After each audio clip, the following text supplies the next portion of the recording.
Morning and welcome to my channel. Sorry, I've got a sweet in my mouth. Why did I just suddenly start recording when I've got a sweet in my mouth? Apologies.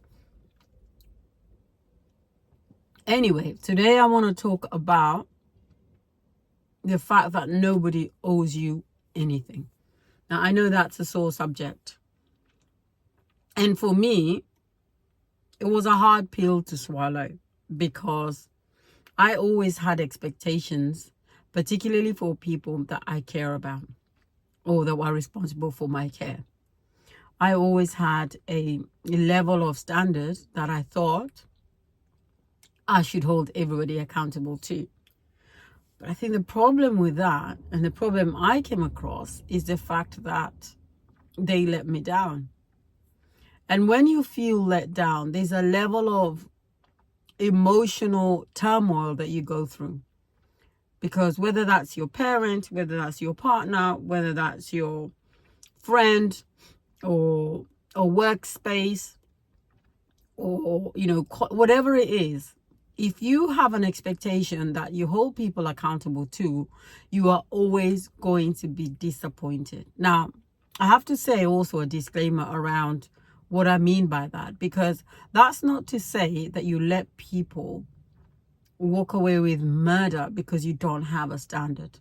You have to have a standard about what you hold accountable for yourself, and therefore naturally extends to other people. So for example, if you are somebody who expects people to be respectful when they talk to you, isn't that everybody? That also means that you hold people accountable to you in your immediacy, for example, your children or your partner or, your parents. You hold them to account as to how they speak to you. So that's not what I'm saying. I'm extending it to the fact that, for example, you expect people to love you back. No one. That is actually a recipe for disaster. The expectation, I feel, is about you loving other people. Now, whether they love you back is a completely different ballgame. Now, the choice you have is, if they don't love you back, what is your standard? Walking away might be one of them. Or you might want to be one of those people who believe in struggle love. So they stick to it no matter what. I'm not one of them. So for me, my standard is I commit to loving you for as long as you love me back. That is my standard. Now, if that person decides tomorrow to not love me back, then my role is to walk away, because my standard is I am giving you all of me. My expectation is that you give me all of you. And if you're not doing that, then I am going to do the decent thing and the respectful thing as far as I'm concerned, which is to walk away. Now, let's go back to that workspace.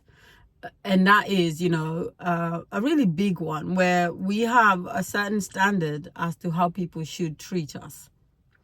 Now, if you work in a space where you feel that your colleague is disrespectful, now you have the opportunity to have that conversation with them. And if they continue to disrespect you, then you have the advantage of saying, I'm going to take this forward to HR. I'm going to forward this to my, it might be your boss, it might be a pathway, whatever that pathway is for you at work. You have the expectation to take the responsibility for that. And that's what I'm saying, right? Nobody owes you anything. The only thing you owe is to yourself, the responsibility to take action based on the commitment you've made to yourself. I don't know if that makes sense at all. But the world is full of people who are expecting things from others. I expect to be treated this way by a stranger. I expect to be treated this way by my constituents. I expect to be treated this way by my partner. And if they don't do that, then you go hard for them. You don't need to go hard for them. You just need to be able to say, you know what? My standard was that you treat me in this way. Now, it is your choice to treat me according to my expectation.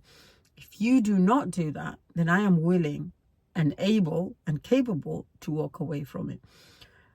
And that's the kind of self-respect we need to have for ourselves, and a standard we need to have to ourselves. If you work in a space where, for example, there's a lot of issues around being respected as a woman or being respected because of your ethnicity, if that's not working, you either make that change in that space or you walk away from it. That's the expectation and that's the standard you have now. A lot of people might not agree with me, and I understand there's a lot of stuff around systematic boundaries and, you know, standards that don't necessarily exist and should, and there's a different way to handle that. But I think that there's always something we can do. There's always a role for us to play, and that role is not about expecting other people to treat us or forcing other people to treat us the way we think we should be treated. It's about saying, okay, this is my standard, these are my boundaries, you have chosen to cross them or not meet them, and therefore my response to that is A, B, C, and Z. And that's the standard that we have. I don't know if that's been helpful to anybody, but that was a bit of a ramble. I do apologize. But yeah, have a standard for yourself and nobody else. Because when you do that, then you're not expecting anybody else to take care of you. And I mean that for all adults. If you're children, there's a standard, there's an expectation.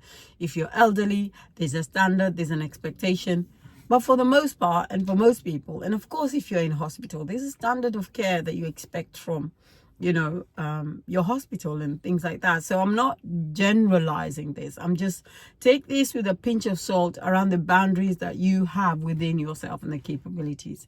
And the rest we can maybe navigate a bit further as we unpack this huge conversation around ownership, responsibility, etc., etc. Have an amazing day, and I'll speak to you very soon. Take care.